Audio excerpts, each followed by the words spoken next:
Have you ever opened your bank account, your banking app, yeah, and you had excitement for like about just 5 minutes, then immediately that excitement gone because you start calculating, you have rent, you have school fees, you have your help, you have chama to pay. Then those loan reminders that you took in December start popping up. In January, you took school fees loan, then the reminders start popping up. And so you feel like, all my salo is gone. If that's you, this conversation is for you.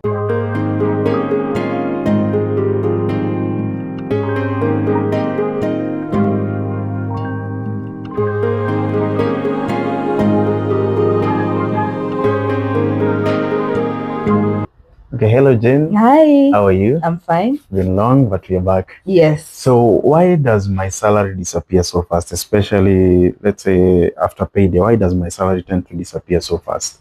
This month we're talking about debt management, and this topic is all about debt management. So let me tell you a scenario about, I'll call her Mercy. Yeah? Mercy works in corporate. She has a very good salary. She's very responsible. But in December, she traveled to go to Shags, yeah, because her family, as usual, expects someone to travel, yeah. So she contributed to a fundraiser when she was in Shags. She bought gifts for their siblings and other family members. She upgraded her wardrobe, of course, to go, slaying is good. True. Because honestly, she deserves it. But she told herself, I'll balance everything in January. So January came. There was school fees for kids. There was rent. There was groceries went up with especially the economy. Transport became slightly higher.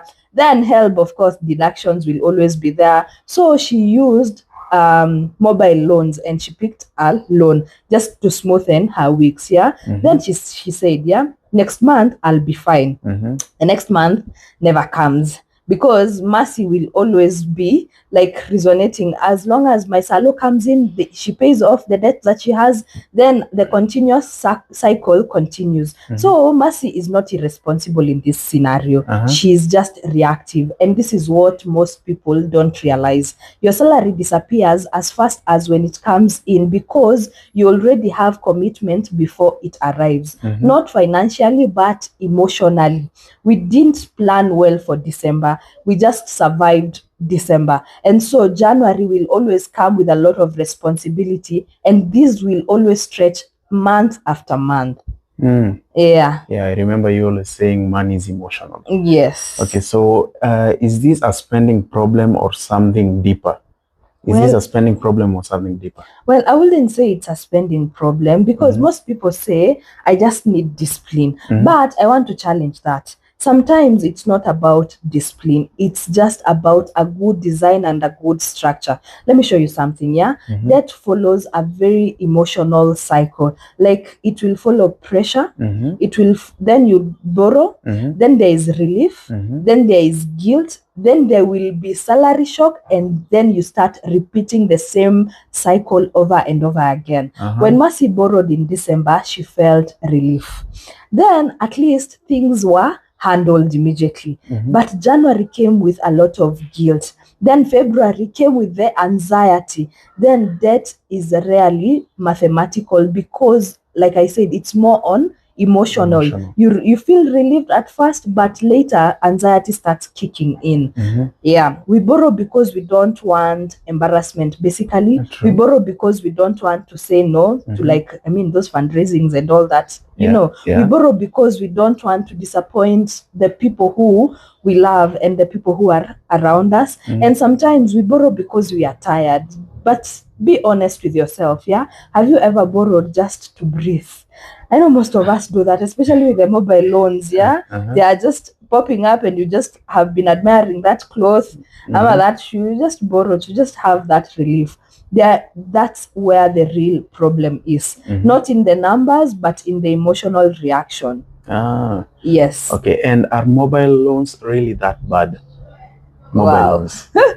You're deepening me, yeah? True. I wouldn't say mobile loans are bad. Mobile loans are simply tools, yeah? But these tools, sometimes in the wrong season, can cause basically a trap. Let's do this, let's take an example, yeah? Today I'm using many examples because I want it to sink. you borrow 10,000, Uh-huh. then you repay that loan with an extra of 1,200. That's basically 11,200 in just 30 days. That feels small. 1,200 feels small, yeah? Yeah. But if you do this 3 times, like in 3 months, you have already paid 3,600 in fees alone. So you're making that company more richer every month, yeah. Now imagine that money you invested instead of borrowing it, yeah. That's why I say, yeah, mobile loans are not bad, but they should be able to train you to solve a problem quickly instead of structurally. What do I mean by this? And most people may feel like there's a danger somewhere, because when you start doing those overdraft on your part-time or on your income, you say like, I have 5,000 and in my mobile loan app I have an extra 3,000. That is the notion that most people think. Even if right now my maybe my M-Pesa balance or my bank balance is 5,000, but you remember in that loan app that you have an extra of maybe 3,000, 5,000, but in reality you only have your balance, the 5,000. The rest is tomorrow's salary, and so that mindset shift alone changes everything. It's time for people to stop planning for the mobile loan app. I mean, mobile loan amount, the limit that you have as money that you already have, because that's a debt. Oh, you're speaking to many of us. Yes. So how do I actually now reset? How does someone now actually reset? Wow. This is actually where most people panic when it comes to resetting. You don't have to fix debt in 1 week. Basically, resetting takes some time. You just reset with a good direction. Think of it like weight loss, yeah? You don't gain weight in 3 days and you expect to lose it in 3 days. Yeah. So you just do a reset of like 90 days. Transformation is possible, but here is what I will do, and I will tell like an example of Mercy. Yeah. Number 1, face your numbers. Yeah. Write everything down, every loan that you have, all the balances that you have, and all the interest rates that those loans are charging. When numbers stay in your head, it feels a bit bigger, but when they are on paper, they become at least manageable. Then clarity reduces fear, because after writing them down, you'll have a clear picture of how your debts are looking. Then step 2, stop adding new debt. This is a very uncomfortable part, yeah? For the next 90 days, you don't need to keep borrowing, even if it means at least adjusting slightly on your lifestyle. Then at least saying no, and this is not for forever, because it's just a small adjustment. It's a reset for just a small season. Then step 3, choose your strategy. There are 2 main ways you can clear your debt. I think I talked about them last month, but now, like for example, like with Mercy, let me in depth talk about them. There are 2 strategies. Yeah, one is snowballing, or the other one is avalanche. In our case of Mercy, maybe Mercy have a debt of 300 from a circle. She has 8,000 from a friend. She has 25,000 from a chama. Of course, she has a health loan. She has a mobile loan. So, and she wonders, how do I even start? Like I said, there are 2 ways, or rather, there are 2 common ways to clear debt. Let me start with the first one, snowball method. Yeah, this is whereby you start by, you see the list that you listed down.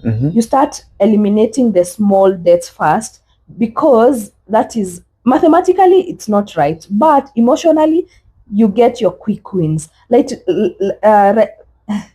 wow, like in the case of Mercy, from her list, the smallest debt that she has is 8,000 from borrowed from a friend. Yeah. So she starts canceling off, like paying off that debt. Then that one will be eliminated from her list. This one will make her feel powerful. It will make her at least feel like a good progress is going on. And sometimes momentum is more than math. Like I said, yeah. When it comes to the second method, avalanche method, yeah, this is now where mathematics comes in. Here you tackle the debt that has the highest interest rate, because mathematically that one saves you money over time. But if you look at all of us, we are human. And so I always say there is no right or bad method. Because that question I get a lot. So which one is better? Honestly, that one is the best option, will be the one that you will stick to. So if you are emotionally exhausted, choose Snowball. But if you're structured and disciplined, you can choose Avalanche, because the goal is not like the perfect method. The goal is to have at least that consistency. Like I said, we are human. So at times, if you're too emotional, go with the Snowball. At least eliminate all those debts. So which debt will you pay first, and which structure will you use? If at all you're watching me and you're still feeling like overwhelmed with a lot of debts. Very educational. Yes. Should I now, in this case, should I restructure my loans now? Should I restructure my loans?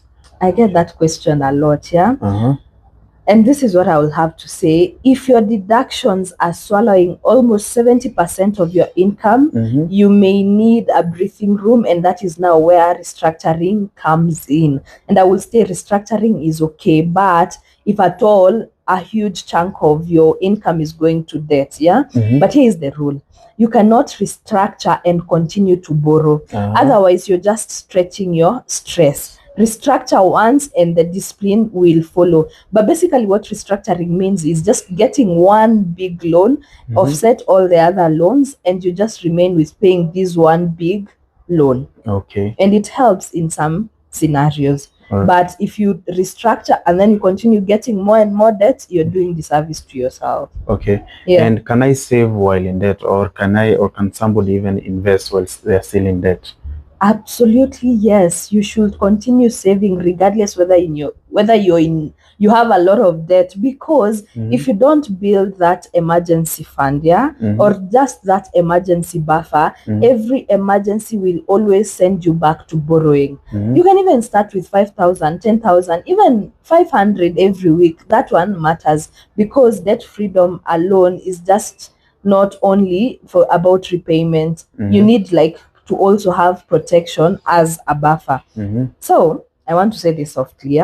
Bad debt does not mean that you are officially bad with money, but most of us were never taught about how to structure money. We were taught how to continue earning a lot of money. We were taught how to continue managing money, and we were not taught how to build wealth strategically. But so now that is why I say structure without high income can still create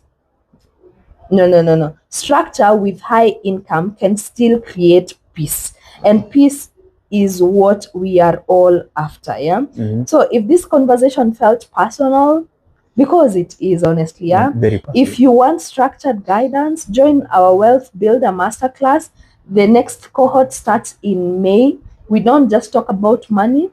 We build, we look at your debt, we help you build your emergency system, we help you to have at least a good investment roadmap, and we, at the end of it all, you achieve your wealth blueprint. Because financial peace is intentional. Comment masterclass if this is your turning point, and I'll see you in the next cohort.